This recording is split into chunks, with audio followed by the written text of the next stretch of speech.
Madame, Monsieur, bonjour, merci. Nous rejoindre à la une de l'actualité. Rien ne va plus au Maroc. La situation socio-économique ne cesse de se dégrader. Les appels à manifester se multiplient. Marches, sit-in. Les Marocains crient leur ras-le-bol à un gouvernement qui semble être atteint de surdité chronique. Dans les villes du Rif, la mobilisation reste forte également.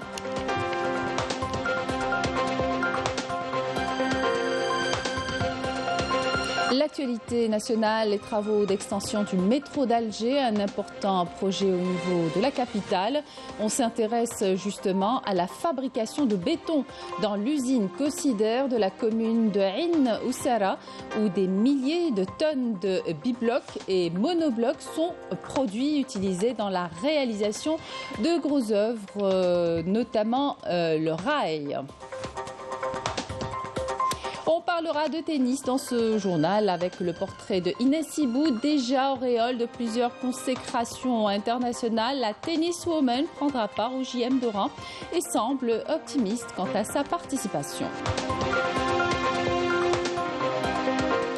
Bienvenue à tous. Au Maroc, la grogne sociale persiste. Les citoyens ne semblent pas avoir dit leur dernier mot pour dénoncer les mauvaises conditions de vie et les inégalités sociales. Une grogne qui a gagné toutes les villes du Maroc et la région du Rif qui subit les pires inégalités. Le mouvement de contestation du peuple marocain qui dure depuis des mois dénonce également la répression par laquelle le régime du Marzenne entend freiner le mouvement de lutte et répandre la peur parmi toutes les voix opposantes. Les détails avec Yasmine Msoudi.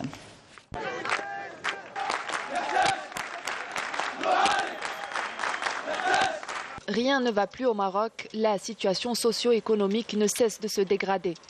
Les appels à manifester se multiplient, marches, sit-in sont organisés régulièrement par une population excédée qui crie haut et fort son ras-le-bol à un gouvernement qui semble être atteint de surdité chronique et qui maîtrise parfaitement les rouages de la politique de l'autruche.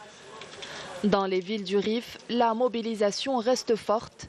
Victimes de marginalisation sur tous les plans, les habitants de cette région tentent en vain d'obtenir leurs droits les plus élémentaires.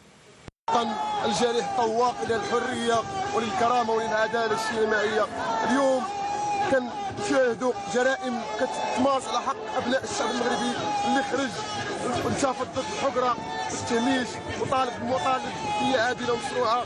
اليوم كيتحاكم باحكام جائره وقاسيه في حقهم ما الا اطارات مطالبيه مشروعه وعادله. كيف يعقل لنائبي المال العام ونائبي الثروات يوشحون باوسمه وبمناصب راقيه ولا حسيب ولا رقيب؟ نحن من يحمل الفساد ومن يحمل الفساد والمفسدين في هذا الوطن الجريح. اليوم كنقول الشعب المغربي كفى من الصمت. ابناء الريف يحاصرون، ابناء الريف يعذبون ويهجرون. لماذا؟ من اجل كلمه حق، لان اليوم يحاكم التاريخ ويحاكم عبد الكريم الخطابي، يحاكم حيا وفي المدفع ويحاكم في قبره. لماذا؟ لان ذاكره الشعب عبد الكريم الخطابي هي ذاكره الشعب المغربي وهي ذاكره اجيال وذاكره المستقبل وذاكره المقاومه. اليوم التاريخ يحاكم. كيف يعقل؟ كيف يعقل بعصابة تنهب الثروات وتهرب أموال ولا حاسب ولا رقيب؟ اليوم يقمع التلميذ والطالب والمعلم والمعطل والمربي. كيف يعقل؟ الجميع من أبناء الشعب المغربي يتعرضوا للتهميش والقمع. كفى من هذا الظلم العميق، كفى من هذا الصمت الرهيب، كفى من هذا الصمت. إلى ماذا الصمت؟ أيها الشعب المغربي اخرج إلى الشارع، اخرج الشارع، نغير الموازين القوى. إنك أنت القوي وأنت تحرك الموازين القوى. أيها الشعب المغربي، إلى متى ستبقى ساكتا؟ إلى متى ستبقى نائما؟ إلى متى ستبقى تمارس عليك الذل والحكر في هذا الوطن الجريح؟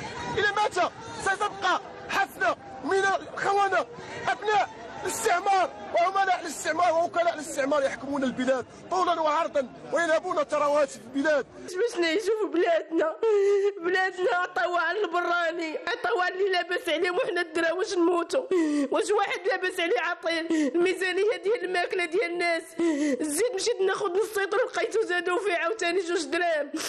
والسيطر ديال الزيت وليت كندوز به 10 ايام ما بقيت لا كنقلي لا كنطيب لا كناكل كعباد الله. علاش يزيدوا علينا في الماكل؟ بغيتي تزيد في زيد في السكر والزيت والدقيق وداك الشيء زيد عباد الله في الخلصه. عطينا حنا منين نعيشوا ولا الدرويش يموت دوزوا عليه بالصباط ولا حنا دايرين كنجر ثم القاتيله كلشي هربان منا. حرام عليهم الله ياخذ فيهم الحق هذا الليل. هذا الشيء اللي غنقول. حسبي الله ونعم الوكيل في كل ظالم. حسبي الله ونعم الوكيل في كل ظالم والكروش الحرام اللي واكلين رزق هذه البلاد. Revendiquant l'amélioration de leurs conditions de vie, la réduction des inégalités socio-économiques ainsi que la lutte contre la corruption et les atteintes aux libertés publiques et individuelles, les Marocains dénoncent une qualité de vie misérable au moment où le Makhzen continue d'accumuler des fortunes colossales en laissant son peuple vivre une crise sociale sans précédent.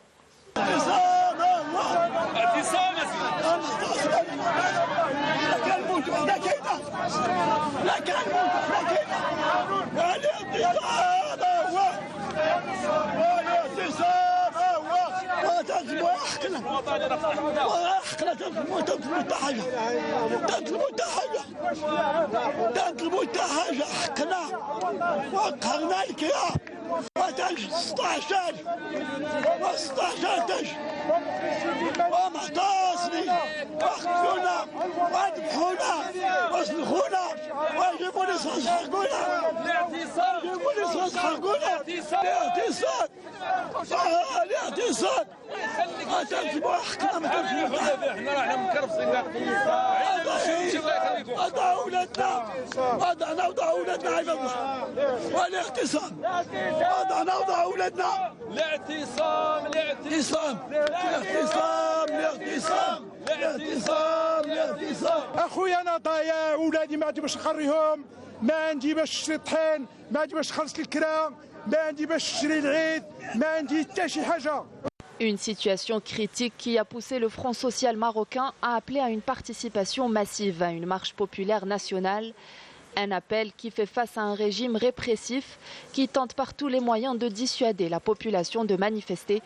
Intimidation, décision d'interdiction de rassemblement, arrestation et détention arbitraire, rien n'est épargné au peuple marocain.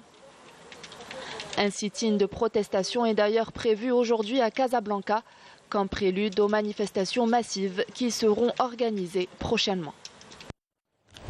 Direction Skikda, dans la commune de Bnized, une région qui a beaucoup souffert lors de la décennie noire aujourd'hui. Et grâce au travail continu et remarquable de l'armée nationale populaire, les habitants de la région retrouvent le calme et la paix avec l'espoir de voir leurs conditions de vie s'améliorer. De nombreux projets de développement sont d'ailleurs lancés. Raouf Hamouch. Nous sommes sur les hauteurs de Kolo, à Bnized, un village de montagne victime des affres du terrorisme durant la décennie noire, poussant ses habitants à fuir pour trouver refuge dans d'autres régions du pays. Au fil des années, les habitants du village sont revenus grâce à la politique d'éradication du terrorisme menée par l'État. Et lors d'une opération de ratissage qualitative le 16 mars dernier, l'armée nationale populaire a éradiqué le dernier foyer du terrorisme dans la forêt de Oued Douar, en capturant 7 terroristes, traduisant ainsi la ferme volonté de nos forces armées aidées par les habitants de la région à en finir définitivement avec les résidus du terrorisme. Je tiens à remercier l'armée nationale populaire qui a réussi à éradiquer le terrorisme dans le pays. Dieu merci, nous nous sentons en sécurité maintenant. Dieu merci, Bnized rayonne à nouveau. Tous les habitants de la région ont été aux côtés des éléments de l'ANP pour éliminer la menace terroriste. La paix et la sécurité sont revenus à Bnized et tout ça grâce au travail remarquable réalisé par l'ANP. Aujourd'hui, cette région revit grâce au retour de la sécurité et aux nombreux projets de développement. Comme vous pouvez le voir, la région est magnifique. Elle a d'énormes potentialités touristiques. Des potentialités économiques et touristiques sur lesquelles misent les autorités locales pour assurer un développement durable de la région. À présent, nous vous emmenons dans l'une des rares unités de production de traverses de voies ferrées en béton armé. Il s'agit de l'unité Cosider se trouvant à Ain Oussara. Le béton armé, un matériau très important pour la réalisation de grands ouvrages, surtout en cette période de relance économique. En plus d'un matériau de qualité supérieure, Cosider mise également sur la sécurité grâce à sa main-d'œuvre qualifiée 100% algérienne. Reportage Hanan Bourayou, le commentaire est signé Yanis Aïd Belkacem. Cette importante usine de fabrication de traverses de voies ferrées en béton filiale de la compagnie Cosider, Siza Ain Oussara, fabrique des milliers de tonnes de traverses biblocs et monoblocs utilisées dans la réalisation de voies ferrées. Cette usine produit les biblocs et monoblocs en même temps. Il faut savoir que par le passé, nous importions ce produit. À présent, nous le produisons ici, avec des matériaux produits localement et une main-d'œuvre 100% algérienne. La fabrication du béton armé passe par plusieurs étapes. Les employés de Cosider ont l'expertise et le savoir-faire pour réaliser des projets d'envergure sur le territoire national. Il faut savoir qu'ils ont été formés par des compétences algériennes et nous en sommes fiers. Les traverses en béton produites dans cette usine répondent aux normes internationales et elles sont soumises à un contrôle qualité strict, car pour Cosider, la sécurité des passagers des voies ferrées est une priorité. Nous sommes dans le laboratoire de l'unité de fabrication de traverses et de voies ferrées en béton. Après 28 jours de fabrication du béton, c'est ici que nous procédons au contrôle qualité avec des fissuromètres.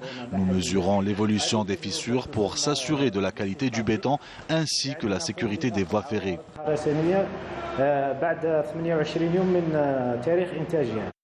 Cette usine de production de béton d'une capacité de réalisation importante alimente ainsi le marché local mais peut prétendre à alimenter le marché africain à moyen terme, une valeur ajoutée pour l'économie nationale.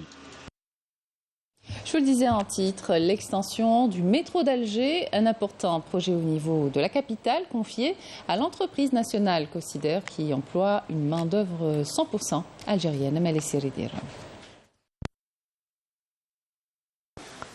Un projet d'envergure au niveau de la capitale. Le métro d'Alger permettra, une fois les travaux finalisés, de décongestionner la mobilité urbaine.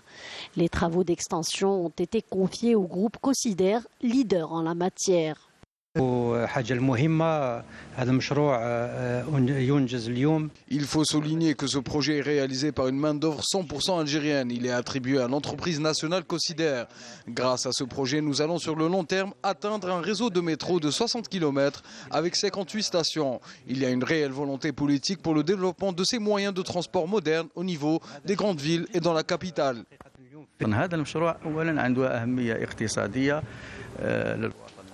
Ce projet a une importance économique majeure. C'est un plan de charge pour les sociétés nationales. Nous employons plus de 2000 ouvriers encadrés par 80 ingénieurs. Cela signifie qu'avec les compétences algériennes, on peut réaliser d'importants projets.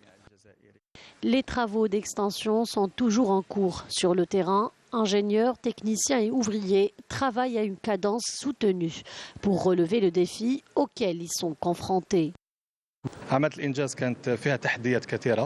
Nous avons réussi à relever d'importants défis grâce notamment aux moyens mis à notre disposition.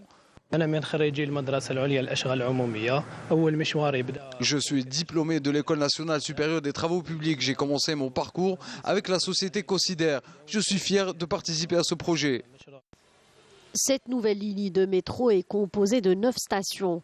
Les travaux sont déjà achevés au niveau de ce tunnel sur une distance de 6,5 km. 5 stations sont donc fin prêtes.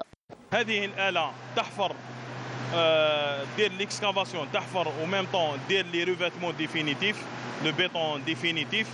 La sécurité c'est la meilleure méthode pour la sécurité. خير من la méthode اللي كنا نوتيليزيوها في القديم هي la méthode mécanique pour la sécurité تاع الخدامين et pour la sécurité تاع les bâtiments en voisinage parce que هنا نجوزوا على مناطق عمرانية وين نديروا ان سيستم نسميوه مونيتورينغ باش نراقبوا كل التحركات سيليا دي تاسمون ولا اسكو التربه تتحرك ولا العمارات يتحركوا.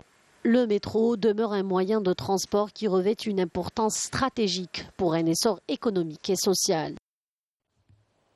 Homme de paix, fin stratège politique et défenseur de l'identité nationale. On parle bien de l'émir Abdelkader, sujet de l'exposition qui se tient depuis le 6 avril dernier au musée Mucem à Marseille. Le sénateur et écrivain Kamel Bouchama a animé une conférence sur le parcours de cet homme, et ce en présence du conseiller du président de la République chargé de la culture et de l'audiovisuel Ahmed Rachdi et de l'ambassadeur d'Algérie en France, Mohamed Antar Daoud. Couverture signée Afa Blouchette.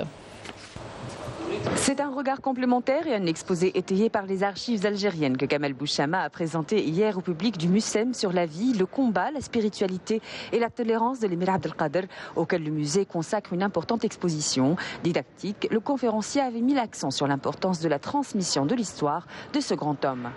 Ce que je voudrais, c'est que tout le monde sache que l'émir Abdelkader, d'abord, n'est pas un homme quelconque, un homme tout à fait qu'on peut comparer à un petit savant, qu'on peut comparer à un intellectuel de chez nous ou d'ailleurs. Mais l'émir Abdelkader a été un grand. D'ailleurs, tous ceux qui ont pris la parole, tous ceux qui ont écrit, ils ont développé l'humanisme de l'émir Abdelkader, ils ont développé la tolérance, ils ont développé les aspects spirituels qui sont au-delà du niveau d'un humain.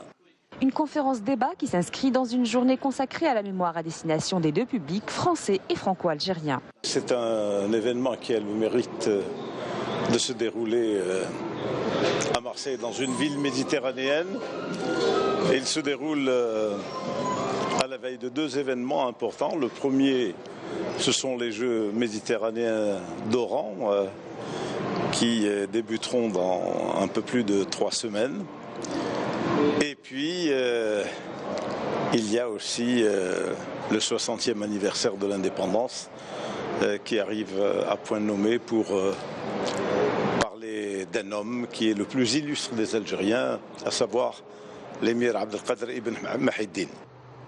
Et c'est sur le Borj Baji Mokhtar que cette parenthèse algérienne par excellence dans la ville phocéenne s'est prolongée autour de mes Algériens, en présence de toute la délégation, dans un esprit d'échange à bâton rompu, avec une communauté soucieuse de renforcer les liens avec le pays. Il faut que le lien soit maintenu d'une rive à l'autre, que l'histoire soit connue et qu'elle soit apaisée et qu'elle ne soit pas oubliée. C'est très facile d'aller en Algérie pour nous, mais c'est beaucoup plus compliqué de pouvoir faire venir des Algériens sur le territoire national. Alors, si on doit faire des accords entre la France et l'Algérie, il faut que les Algériens puissent venir en France comme les Français ont la facilité d'aller en Algérie.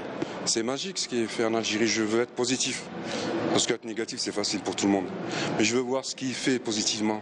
Ce qui est beau, j'ai été il n'y a pas si longtemps. Je trouve que les choses évoluent, avancent. C'est magnifique. Tout n'est pas... Tout est à améliorer comme pour le reste du monde. Et chaque jour, cette jeunesse, elle est dynamique. Je crois en la jeunesse, moi. Je crois en cette jeunesse. Et c'est toujours les jeunes qui font l'évolution des choses, quoi. Ce dernier regard est conforté par la qualité de l'accueil de l'équipage et le professionnalisme qu'ils ont déployé pour le succès de cette rencontre. Sport à présent avec le Tour d'Algérie de cyclisme qui a pris fin ce vendredi avec le critérium de la ville d'Alger sur une distance de 78 km. Retour sur les différentes étapes de cette course avec Sid Ahmed Bouraïb. 126 coureurs, dont 98 Algériens, ont pris part au Tour d'Algérie 2022 et a enregistré la participation d'équipes représentant la Tunisie, l'Égypte, la Libye, les Émirats arabes unis et la France.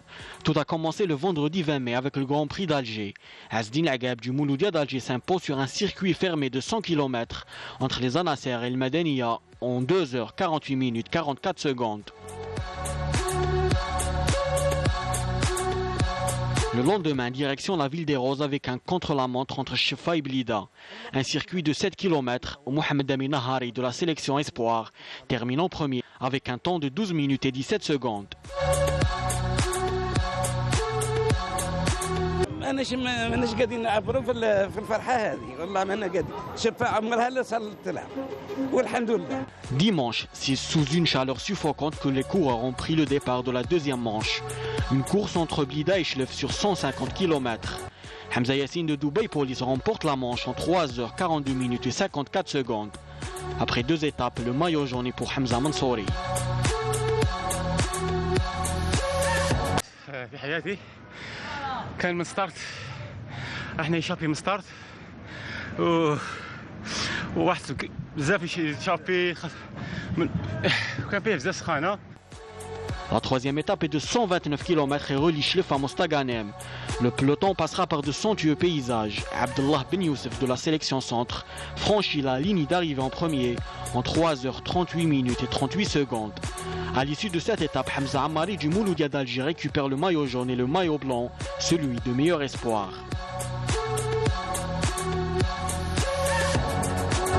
Mardi, direction Oran sur un parcours de 106 km.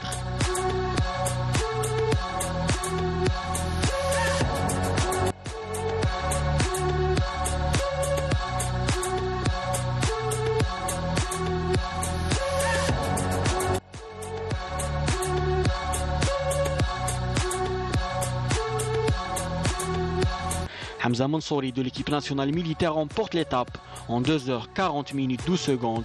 Il récupère par la même occasion le maillot jaune et le maillot vert.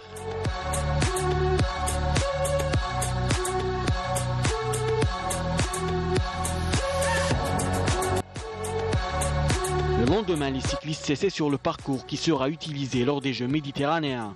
Oran Hammam Bouhdjar Oran sur 147 km, l'étape la plus longue du tour.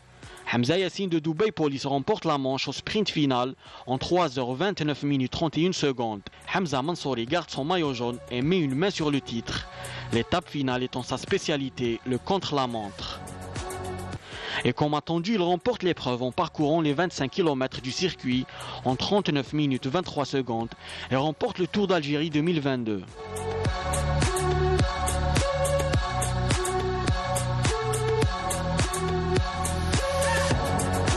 La caravane rentre sur Alger pour le créatorium de la ville, prévu vendredi. Les cyclistes parcourent 78 km sur un circuit fermé. Ayman Marj de la sélection nationale Espoir remporte la course en 1h39 minutes, suivi de Oussama Cheblaoui et Azdin Lagab. La course était difficile dès le début. Je remercie mes coéquipiers qui m'ont beaucoup aidé. Le Tour d'Algérie vous donne rendez-vous l'année prochaine pour la 23e édition.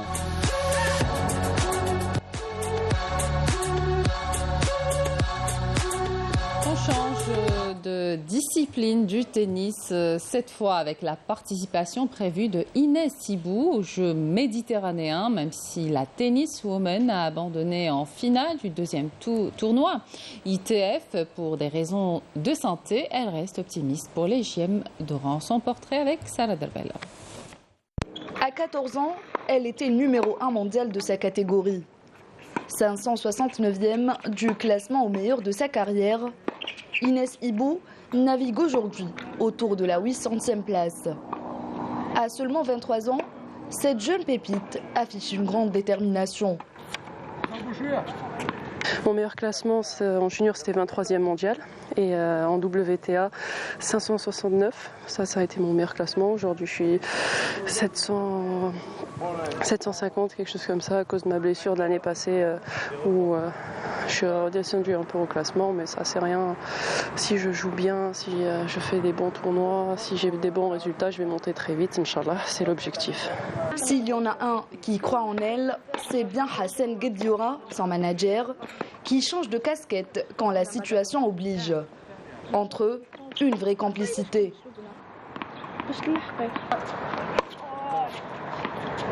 Oui, elle a fait 2 tournois WTA à Doha. Je pense qu'elle fait partie des rares Algériennes, sinon peut-être la seule Algérienne à avoir fait autant de tournois WTA dans l'histoire d'Algérie.